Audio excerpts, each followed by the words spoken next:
Hello and welcome again to Perfect Homes TV. This is episode 2 where me and Paul talk about the first steps of moving to Chiang Mai. Okay, you met us before. My name's Simon and this is Paul. Okay, and here today we're really going to start talking about the steps of planning. Not really being here, but planning. Paul's one of the people that answers a lot of emails, so he's going to be a wealth of information as we start going through who, where, and how to start planning for moving to Chiang Mai. What we first one of our focuses is who's moving to Chiang Mai and how they plan. Okay, I'm the person that doesn't really plan. Would you agree with that, Paul? Yes. Well, my move to Thailand, I think, was spread over, from decision to moving, was spread over 1 month, I believe, roughly that. All right, I had no idea where I was going in Thailand. I had no plans, no nothing, and to me, that suited me. Paul, are you the same? No, not quite. I like to plan things in advance. I like to know where we're staying, where we're going, that kind of thing. So yeah, I would say I'm pretty much the opposite. I actually met a couple recently that beat you. You said you went from planning to, what was it? Planning to being in Thailand probably 2 weeks. Yeah. So I helped a couple recently relocate here, and they sold 4 properties. Bought 2 online without seeing anything, without coming, and arrived here in 40 days. Hang on, they bought properties where? From the home country. In Chiang Mai? In Chiang Mai. So they sold their house? So the first Zoom call I did with them, okay, so I did a first Zoom call with them, okay, and 40 days later they'd sold all of their properties in their home country. They'd packed all of their stuff, sold most of it, put some on the way here. They purchased 2 properties in Chiang Mai, 1 for investment for when they arrive, just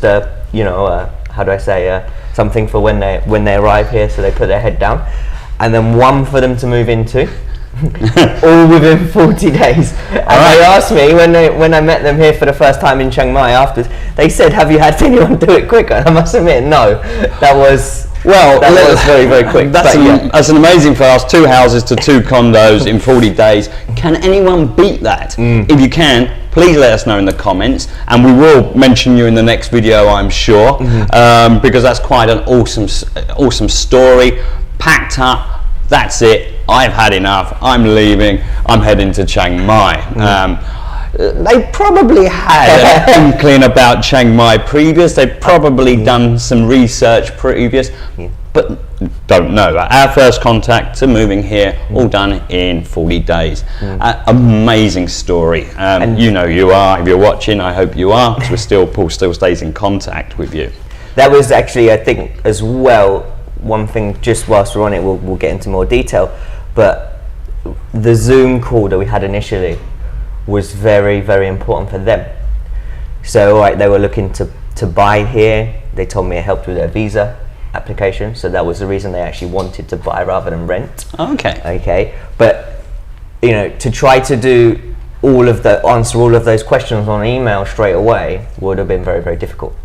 So we offered a Zoom call straight away, and in 20 minutes we answered 99% of their questions, and they were off at their end. So I think that's a very good point. Perfect Homes, if people are in that stages of moving and really want to arrange a Zoom call. I've just had a Zoom call with a guy called Chris in the UK. I hope he's watching. He's now a follower of us on YouTube. We've answered a lot of his questions. He's actually going to take some of the first steps here, and this video is great for him. He's visited Thailand before, but he's actually making the move. He was freezing cold in the UK when he was talking to me, and he's ready. He's really getting ready to make the move. So I hope to be having another call with Chris soon. Were you sitting in the sun? I was actually in the office. I was no aircon because it's a freezing 19 degrees here in Chiang Mai today. Coming on a motorbike, I saw a lot of people in their woolly hats and everything like that, and 19 degrees and jackets on. Absolutely, yeah. Middle of winter here. So, bottom line is, if you're planning, whether you're planning on retiring here, because there's the retirement, moving here full time. You're planning your first steps, which is probably a short holiday, 1 or 2 months, 1 or 2 weeks, possibly a little bit more. There's also the people looking for the 1 month to 2 months, 3 months to 6 months, or permanent moves. Okay, so obviously your requirements that you need to do back home are very different. Okay, we can't comment on your personal steps to packing up, whether you're selling up or just moving here or keeping your investments there, and that's going to fund your living, you know, while you're living in Chiang Mai. So, but one of the questions comes, and a very big question. Paul gets hundreds of emails in advance, 1 year, 2 years, or Dan gets a lot of these emails. Okay, I would like to come in December next year. I'm coming for 3 months. Is this room going to be available? Yeah, we do. We get a lot of it, and firstly, we obviously appreciate that people want to start planning that far in advance, right? Or to start thinking about it that far in advance. But unfortunately, I think perhaps the market is slightly different here to other countries, but it's very fluid. Okay, so when we get questions about properties that are, you know, towards the end of the year, a very common one will be like, I'm arriving in September, can you tell me what properties are available? Or is this specific, I really like this property, is this specific property available? And unfortunately, we just don't know, because the owner wants to rent the property as soon as possible. Okay, they're not gonna allow you to book that property as much as they want to rent it to you. They're not going to allow, you know, they're not going to allow someone to put down a deposit to hold it for the next 7 or 8 months. Okay, so the honest answer is we don't know what is available until just before. On the flip side, there will be so many different options available when you're closer to the time for either booking before you come, or when you arrive, for us to show you, for you to choose from. So, as I say, the market's so kind of fast moving here that sometimes we don't even know what will be available next week. But there are, you know, if you are looking for the next, you know, to move in or to start a contract in the next, say, month or so, then we can start. For those people that want to plan in advance, or need to plan, because there's obviously some of the new visa regulations. Jumping onto visa regulations very quick, we had a couple of comments on talking about visas and from Brian and a couple of other people. Thank you, Brian, for your comments. We really do appreciate them. Comments on the sandbox and everything like that. We're not going to answer comments on the sandbox because it changes very quick. But we're talking to a couple of people that hopefully will be on one of the next episodes that will give us all the latest information on how to get in via the sandbox or the test and go currently. Yeah. But we're not going to answer those questions today. Yeah, hotels, I think they were asking about what ASQ hotels and so on. As I say, it's not, as Simon said, it's not our area at all. It changes by the day. We can either help before you arrive in terms of booking your longer term stay, or when you're here and you've already completed those steps. But we do. Going back to what Paul says, sometimes, you know, when we're busy, when the prime seasons are here, the high seasons, we can show you the room in the morning, we can show you the room physically, and then by the afternoon, the room's rented by someone else. Okay, it's always done on first come, first served basis. Okay, so we cannot physically tell you what's going to be available next week, or cannot guarantee it. We can only work on now what is available today. Some owners will take a 1 month out booking. Yeah, we're seeing it at the moment. We're seeing it more and more. We just done one for a guy. He wants somewhere before he arrives, and we've just taken a 1 month holding deposit. He paid it using TransferWise, so it arrives very, very quick. And he will start his, I think it's on the just before the 1st of April, so about six weeks away. For the owner has taken a 1 year, so for a 1 year contract, a 1 month deposit. I suppose it's worth pointing out that if you are someone who wants to book in advance, and like this guy, he wanted somewhere to arrive, I think it also helped him with his visa process. But he didn't want to arrive and then start searching. Okay, he was one of the kind of people that want somewhere, and he gets to literally check in on arrival. Yes. And we are seeing more and more people that want to do that, and we used to be quite against it, right? Yeah. Because it would be, 2, 3, 4 years ago, people would turn up, it's not quite what they want, or it wasn't in the area, or there's a little bit of sound outside, and so on and so on. But more and more people are accepting that because of the technology we use, the 360. The 360s tours. They can check out the buildings. They can Google Street View. Google Street View to see the area. Okay. We still don't push anyone down that route. Yes. But because I suppose we still worry that it's not quite to their expectations. Yes. But people are, let's say, understanding of that. And if you are one of those people, then we can also help. But please understand that you are running the risk, yes, so to speak.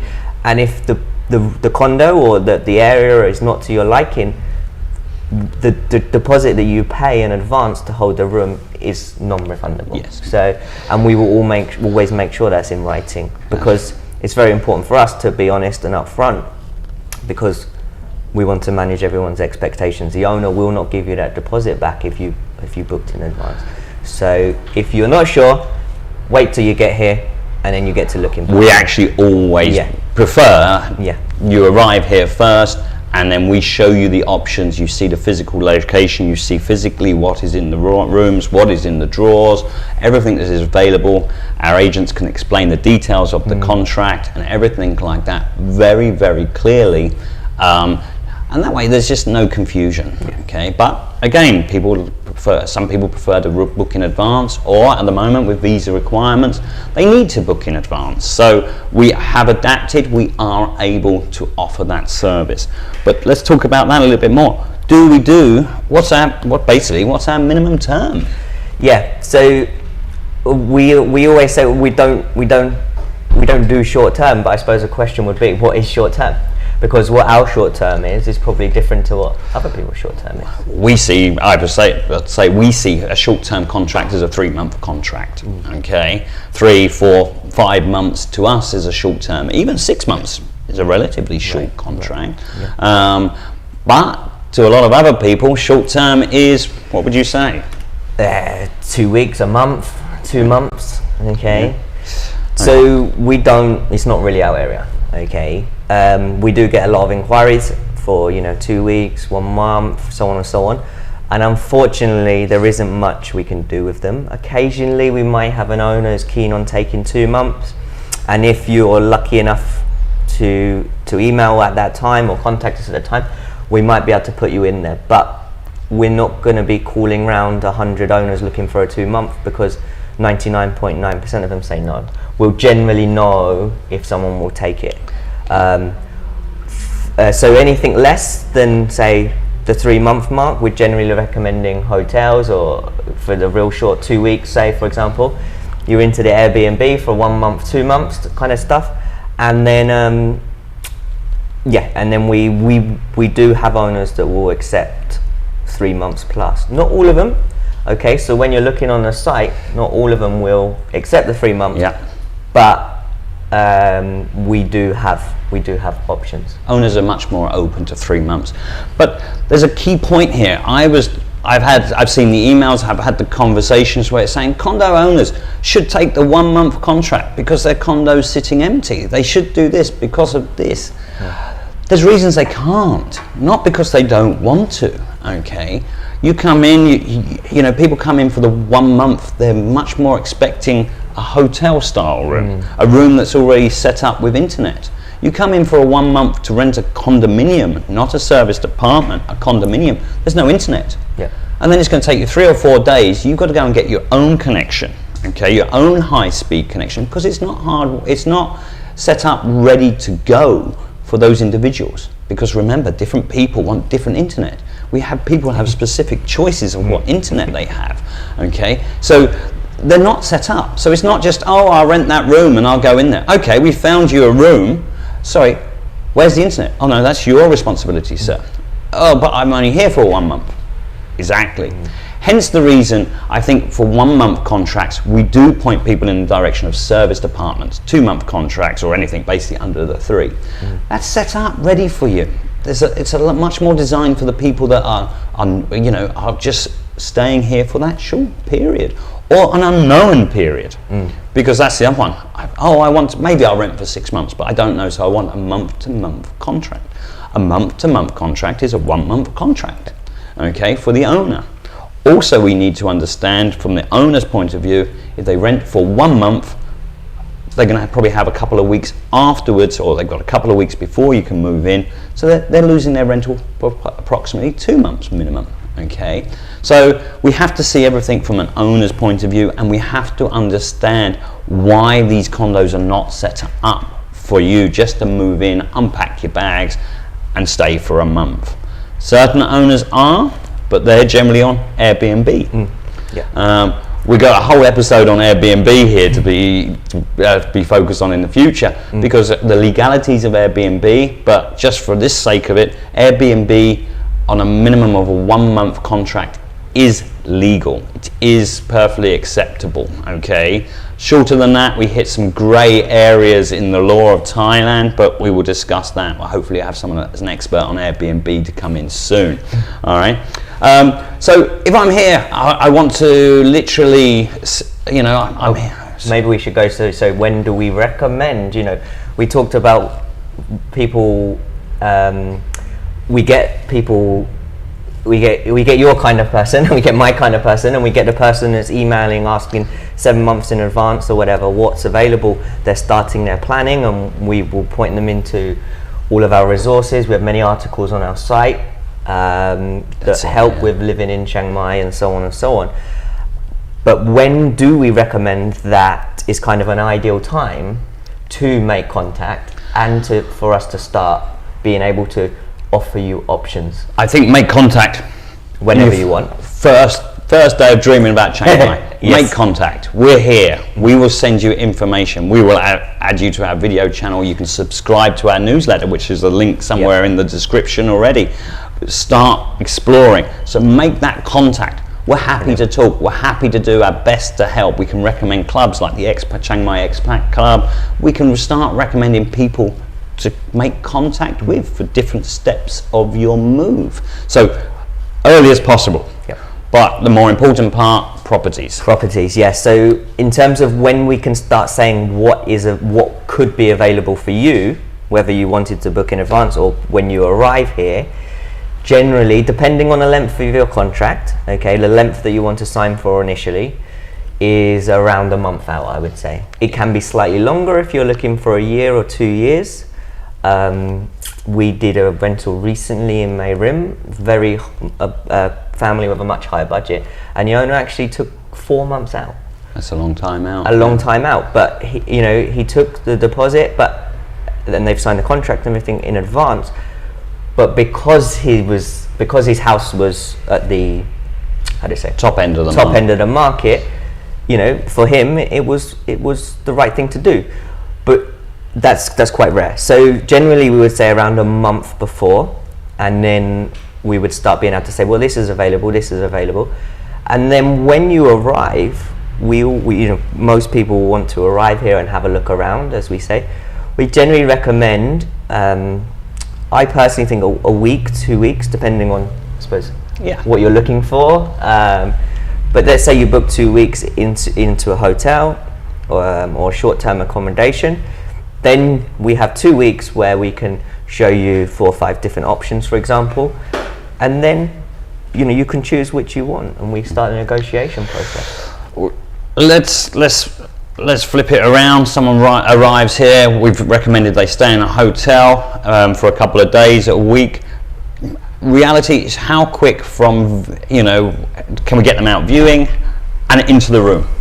Yeah, out viewing, we try our best. It does depend. We can't don't overpromise and under-deliver. Yeah. But generally, within a day, people are out viewing. Okay. Yeah. We even sometimes do it the same day. Call up in the morning. Perhaps we'll try our best for that afternoon. But we can't guarantee that. It would be wrong to guarantee it, but we will try our best. Yeah, we obviously try and get people out as quickly as possible, out on those viewings, finding the place that suits them best is very quick. Yeah. And then let's say they do find somewhere that suits them. So if someone's ready to commit, okay, maybe we don't go into the contracts so much today in terms of deposits and so on, that's another episode. But if they said, yep, I want it and everything's okay, then we next day, I would say. We tend to say 12 working hours to turn the contracts around.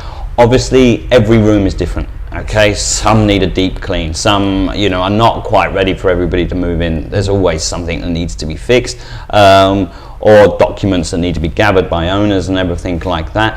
But we really, for us, it's our best interest to get you in as settled as quickly as possible, and the same for yourself. Okay. If someone had just moved out the day before, you went in the next day, it might need a couple more days. But we would, our agents, bed sheets, turnarounds, and so on. Yeah.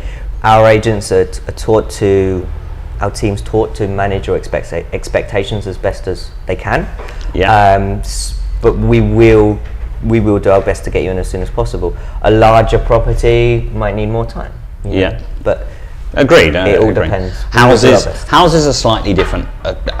Getting cleaners for houses is much more difficult to get a cleaner for a condo. There's many factors in that, but we can turn around from viewing to, if everything is in place, we can turn around viewing to checking in the next day. Also depends on the person moving in. If they say, certainly, I don't need anything done, I'm ready. Okay. Then it's, whereas sorry, this can I have it cleaned just before, something like that. Sure. Okay. So we can do it quick. So we tend to recommend our perfect scenarios. People make contact regarding properties probably a month out. So just talking, prepping, so we can plan the times when you arrive, book for a few days in a hotel. We arrange for the viewings, and we get you in as quickly as possible. It's unbelievably easy. We do take care of everything for you to the point of checking you in. Okay. People have many times commented, my biggest fear was the accommodation, and that was the easiest part. Okay. It's just taken care of. It's what we do. We're property specialists. You look on Google reviews, I think that's clear to see. Yeah, that's it. 1,200 reviews and counting. I think that went up over the weekend with some other great reviews from our clients. Please do feel free to check out our reviews. We do focus on our clients. We do aim to do our best with everybody, though we can't keep everybody happy all the time. That's just not possible. Okay, so very quickly, Paul, do you recommend any? Have you got your favourite hotel? Do you recommend hotels for people when they're arriving here? No, we don't. We get asked it quite a lot, but it's such a there's such a large amount of hotels in Chiang Mai. So it all depends on the person. So what might be lovely for one person is not, if I recommended Simon a hotel, he's going to hate me for my recommendation, and vice versa. Absolutely. Vice versa. So, we say, what's a nice place to stay in Chiang Mai? You use Google, use the reviews. Everyone has a different budget. There's different locations. You might want to be in Nimenhamen area. You might want to be in the Night Bazaar, Chang Klan area. Absolutely. You might want to be out of town. So we stay away from it. But using Google and all of the reviews probably can't go far wrong. No, that's it. Hotels are very personal taste on budget, style.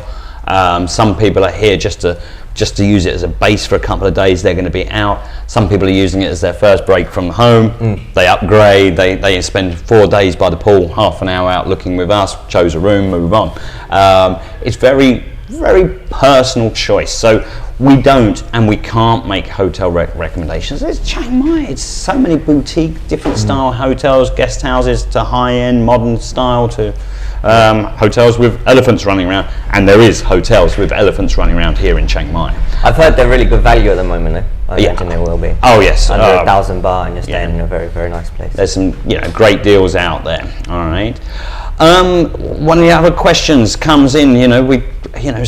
Sorry, before I go on to the next steps, the 360 tours give you a great opportunity to start understanding what you get. If you search in the information section, There's the 360 virtual tours of properties. That can give you a really good idea of what kind of budget you want to spend. You can see, you can actually put the VR goggles on and have a look around the VR cardboard, have a look around rooms, move around the rooms.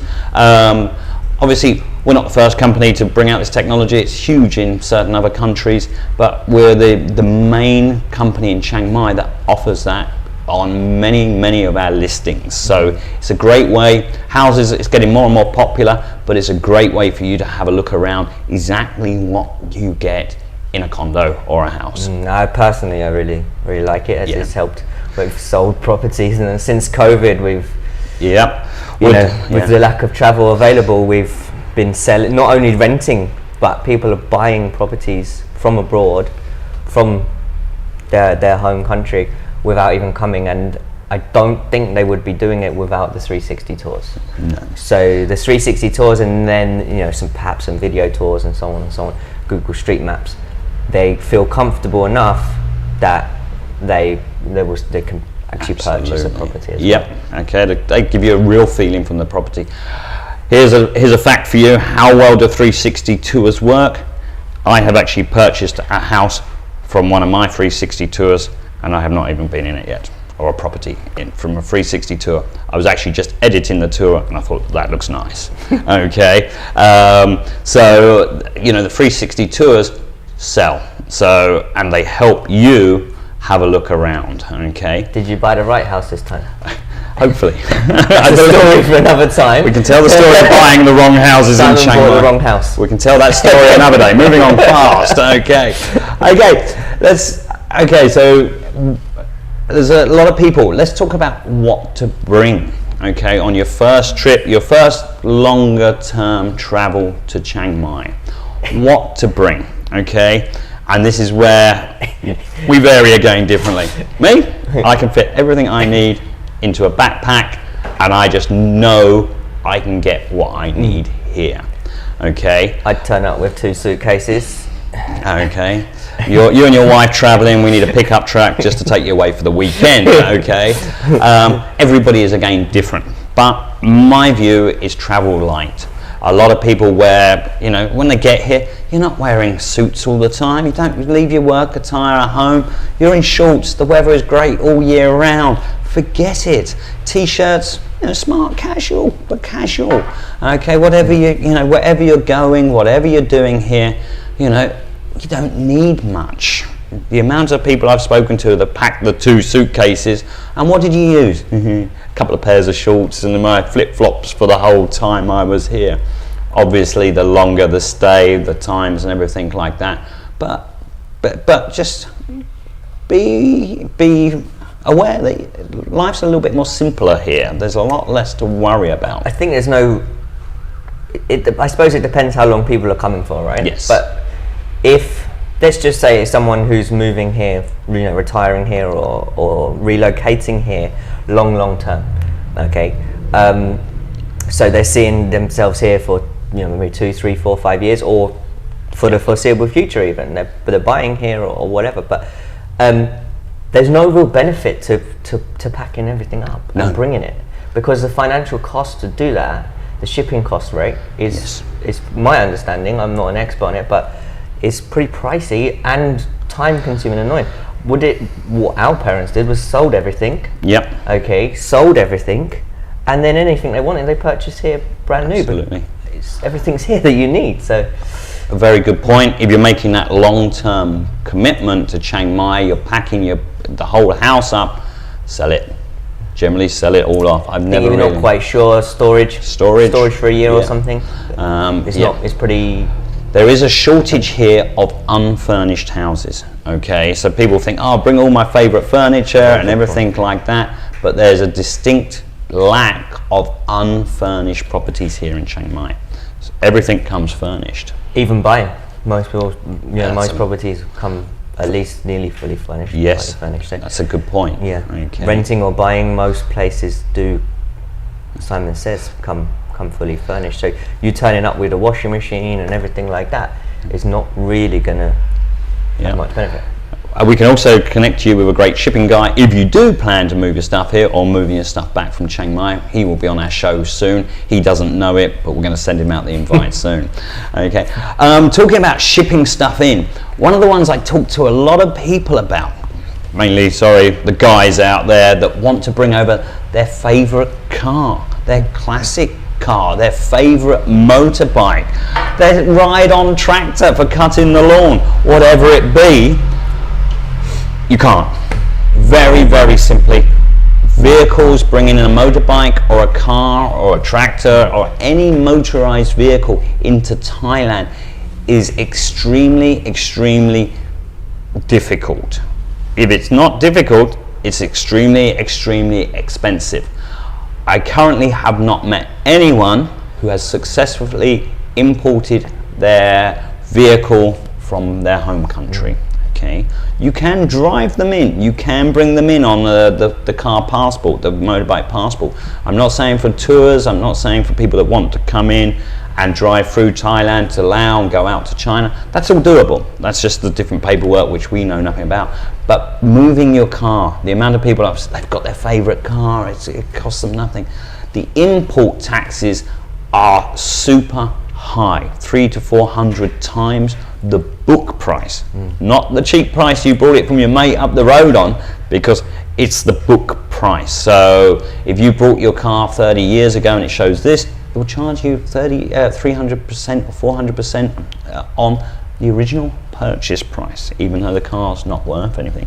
Anything more on those cars, factor, Paul, or Trump? I don't know too much about it, and not something I'm really involved in, but everyone I meet will say, I looked at bringing my car over and no way am I doing that, sold it and buy themselves a nice new one here, or a nice good value second-hand one here. That's it.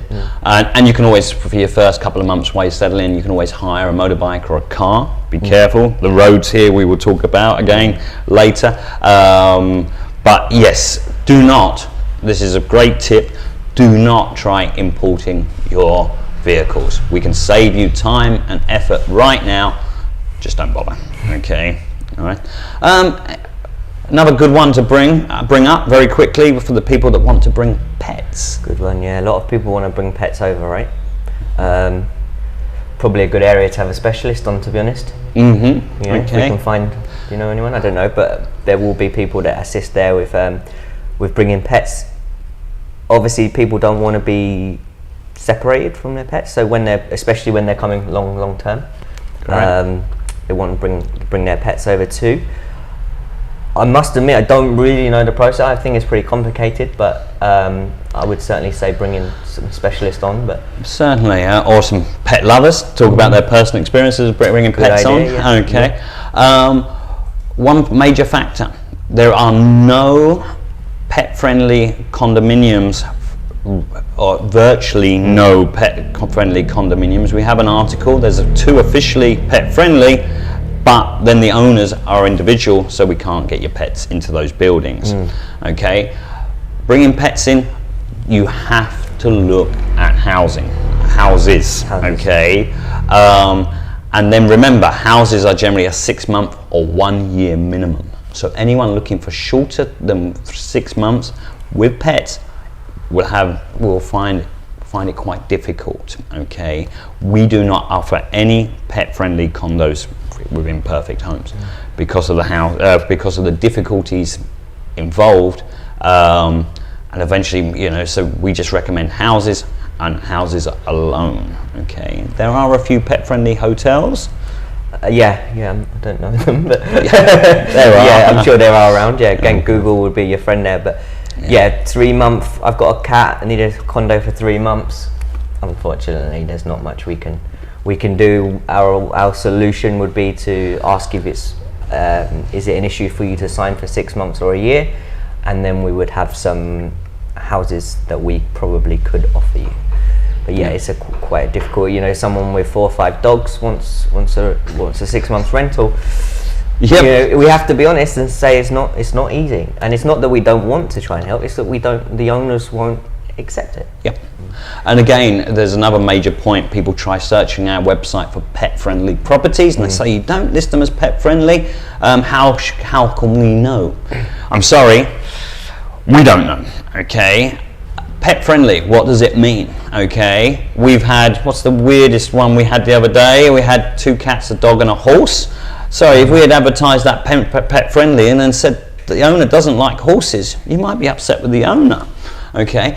We've had some weird ones. We've had some... Well, not weird, different. Different kind of requests. We've had people, does this accept dogs? Yes, we've checked. How many dogs have you got? 20. Sorry, the owner now does not want to list, okay? Pet friendly in housing is very hard. Some owners, hard for us to get the clear information from an owner. What size dog is a key question. Some people like small dogs. Some people like, are happy with large dogs. Are pets inside or outside pets? All of these different questions. Does the owner like? Do they like? Sorry, what was it? Cats. Some owners are happy with cats. Some owners dislike cats and like dogs. Sorry, I'm not getting into the cats and dog lover fighting club, but we can't clear that information ahead of time. Every owner is different. Absolutely. So we have to have clear information from you coming here of the description of your pets, and then we can put it into individual owners that we know are open to talk, open to pets. Okay. Sorry, on that, our team are taught very quickly to ask if you have pets, because some people don't realise they can't have condo. Yeah. So they'll start looking into the condos, and our team will, sorry, just to clarify, you don't have any pets? Oh, actually I do. Yeah. Oh, okay. Well, you don't want to be finding the right condo, and then suddenly we find out, or the owner finds out, or you find, our old team find out that you've got a dog or a cat, because in the contract it's going to say no pets. Our contract says default, no pets allowed. Yeah. So what they're taught early on is to ask, do you have any pets? If yes, what do you have? So if you are emailing us or you are contacting our team, they always find it pretty helpful to just get a picture. Yeah. Because that way they can show that to the owner, this is what they have. And that helps the owner to understand the size, the breed, and so on and so on. Generally, some of the pets we have found an exception to the pet-friendly clause in the condo. Goldfish, generally allowed a goldfish. Okay, something that doesn't make too much noise, and it got its own tank. But sometimes double check. But condominiums have very strict rules. If you sneak a cat in or sneak a dog in, and the condominium inform us, or they block you from the condo, you've broken the condominium rules, which actually breaks your contract. You've breached the contract. Breached the contract. So don't try sneaking pets in. It really will backfire. To be fair, I don't think people do. No, how many of I've seen one in 6 years. I had to go around and talk to him about a cat in a condo. Yep. And he removed it. So okay, but generally, people will follow the rules. Yeah. Okay. On a couple of our last points before we wrap up on today's one, make sure you're signing up the description to the newsletter. But one of my main points for your first steps to moving to Chiang Mai, one of my first one is bring a positive attitude and a cultural openness. Okay. It sounds crazy, but we get a lot of people when they first comes in here, turns around, it's not like it is at home, the contracts are not like it is at home, the weather's not like it is at home, the foods, where do I get this food, where do I get that? The positive attitude to exploring a new way of life, a new culture, and to get to meet people and everything like that is crucial. Okay. We have to remember we're always going to be guests here, and when you're in someone else's house, you always should be polite and understand. I've been here 20 years. I'm still a guest, but I'm a welcome guest, I hope, and I enjoy, and I still love the different culture. I still have to deal with a different culture, even as immersive as I am, and some days I am left scratching my head going, but If you come in with, should we say, expecting it to be back home, wherever you're coming from, you will find things difficult. You will find things difficult to adapt to, frustrations. People get angry. It's not done the way like this. Thailand is Thailand. That's why we love it. Okay, that's why we move here, for that different kind of culture. It won't be the same as it's certainly not the same as the UK or wherever, you know, probably anywhere in the West where you're coming from. But that's why a lot of people love it. Simon said, if you do expect everything done exactly the same as you have in the West, then you're quickly going to become very frustrated, and probably, I would say, return within 6 months to a year. If you can, you know, smile and accept that things are done differently, then and embrace that, then you will find out that what an amazing place it is. And just lastly, I suppose on that point, is that you have to remember, it's a condo. How much less are you paying? Yeah. Than you would do in the West. Sure. You're paying so much less, so it's not gonna be the same. No. And I know we've been here a long time, we see it as positive, but I think there's a lot of people that do see it as positive. Yeah. Unfortunately, there's some people that do find it difficult, and as we say, they do become frustrated. But we do try and advise, you know, people that, but obviously sometimes it's quite hard to do so in a tactile way. Again, you know, this is part of the, should we say, some of those people that take those steps, you know, come over, check it out. Check it out, yeah. The 1 month, the 2 weeks, the 1 month move around Thailand. Make sure you are comfortable with it. And then maybe even the 3-6 month people, maybe move around Chiang Mai, different sides of town, do 2-3 month contracts, and you know, the year contracts and everything like that. But just that positive attitude. Yes, it can be frustrating trying to get your internet sorted out when they're asking for one document that you've never even heard of. But remember, that frustration is back home. In the UK, I remember trying to call many years ago, who remembers Orange, and I was putting on one of those call diverts for 30 minutes just trying to find out why I'd been billed for something. Frustrations happen everywhere, but at least frustrations here happen with a smile, all right? And in the good weather. So absolutely. Bring the positive attitude, and bring an attitude that just you are open to new and exciting things every day.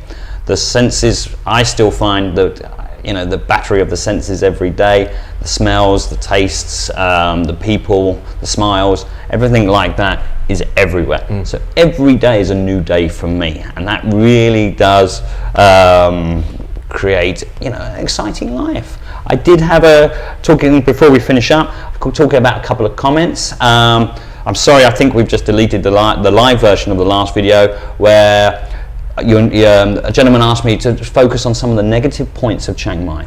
We're not going to brush over the negative points. We've mentioned the pollution and everything like that, but please understand, I'm very positive in most aspects. Okay, if I'm having a bad day, it's generally because of me, not because of Thailand. You know, they talk about problems at immigration, talk about problems all these different places. Yes, not everything is as smooth, not everything runs exactly how we want it. But please remember, there's different issues all around the world, and this is some of the reasons we're coming here. Okay, so, you know, please forgive me if I don't see all these as negatives. I just see a part of life living in Chiang Mai. Okay?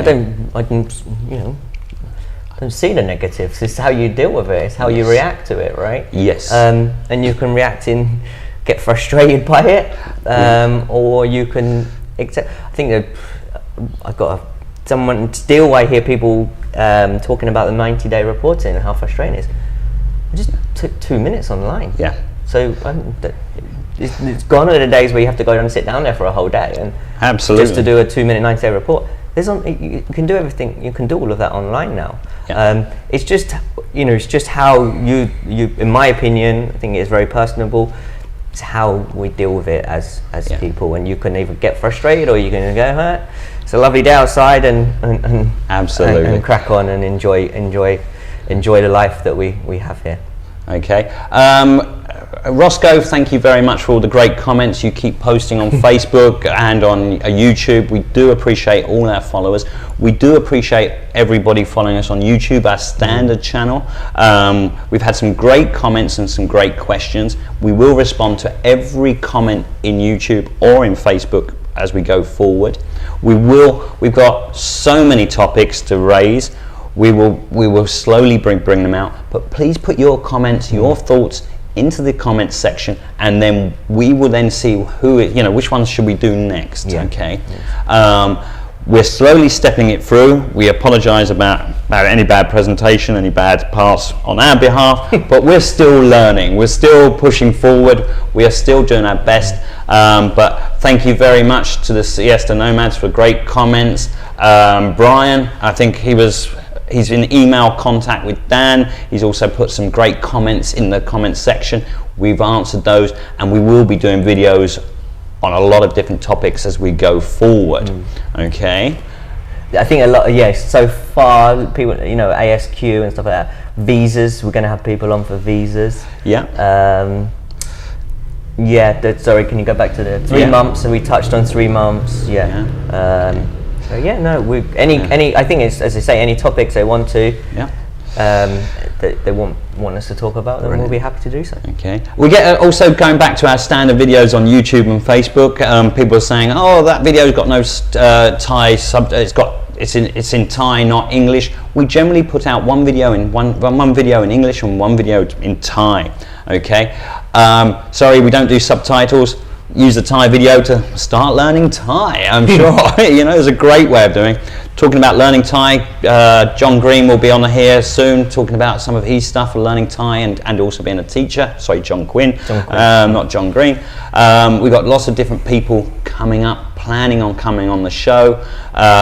So we hope to have a lot more for you. Our show is also not designed for the mass audience. It is designed for those planning to come to Chiang Mai or Thailand. It does pretty much cover Thailand. I think so. We don't know so much about down south, do we? We only go there on holiday, but it covers everything. All right, Paul. Any last comments before we say goodbye? No. Just obviously enjoyed the talk again. Always enjoy chatting and sharing.